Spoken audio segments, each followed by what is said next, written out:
dalawa ni Ada yung killer, be. Perfect. Ilulong press lang pala. Kanina pa ako ba naipindot, de? Dapat daw naka-long press yung killer channel. Oo, be. Sinabi ko na sa'yo kanina, dapat naka-long press yan.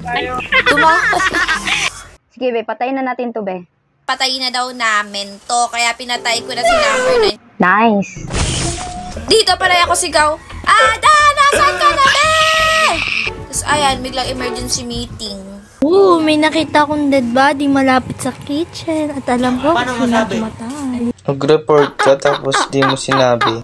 Kakatapos ko lang magtas sa security room. Di ko alam kung sino yung pumatay. Aba, lalo na ako. Hindi ko rin alam sinong pumatay, be. Ako pumatay din, ako pumatay. Sila yung pumatay. So, syempre, ibovote ko dito si number 6. Kahit alam ko hindi siya yung killer. Kaming dalawa ni Ada yung killer eh.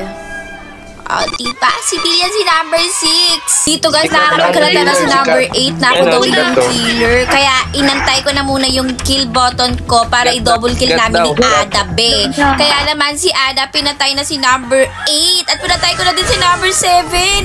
O, diba? Easy win pag may kasama. Kaya maglaro ka na din ng Space Werewolf so we play. Tayo, pre. Galing.